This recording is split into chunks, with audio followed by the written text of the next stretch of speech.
There are so many nice things I have to say about Undertale. The likability of these characters is sometimes dumbfounding. Sans and Papyrus feel so instantly classic, it's almost hard to believe that they've only existed for about a decade. The concept for the combat was nothing short of ingenious, taking a game style that is often off-putting for being slow and inactive, and giving it an intense element of active skill. It is seriously one of the most inspiring game systems I've ever experienced. The music conveys multitudes, far greater than you would think would be possible with such limited sound fonts, definitely choosing to harken back to the sound limitations of the 80s and 90s without literally adhering to them. And while Undertale did not invent the sprite-based hug, I do think it's the game more than any other that convinced the world of their unparalleled emotional effectiveness. I really front-loaded this video with compliments because I'm worried this next core idea will come across as an insult, when really I think it highlights the sheer power of Undertale.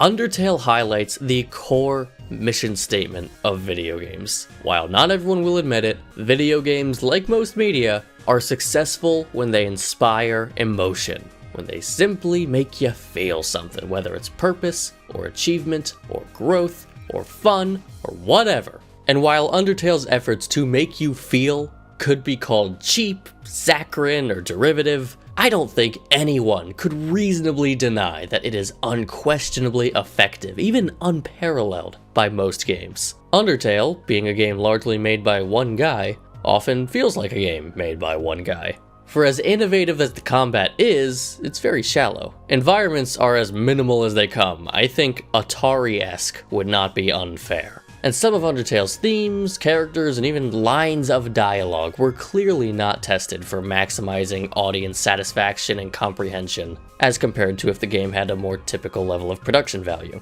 It sounds like I'm insulting Undertale, right? And maybe I am, but I don't share these observations about Undertale to confirm that I am capable of identifying weak points in game design. I do it to illustrate that none of this matters. Undertale's effect on gaming culture, particularly online gaming culture, speaks for itself. This game connected with people in a way few games can claim, and most players will happily attest to its emotional effectiveness. Perhaps understandably, when a game is this successful and celebrated, it becomes cool to be the person who is enlightened enough to say how the game is actually not that good. And I certainly know plenty of people who used to unabashedly love Undertale, and are now more shy about that fact due to the stigma surrounding it. These reactions are, as I said, perhaps understandable culturally speaking, but I just don't relate. I was emotionally moved by this simple little Atari RPG, and the widespread impact of the game is evidence enough that I was not an outlier. I know that if I'm creating a video game, I would take the lowest Metacritic score in history, and have every video essayist make a 3-hour piece about how objectively bad I am if it meant that I would positively touch as many lives as Undertale has. It's simply a must-have for indie game Mount Rushmore.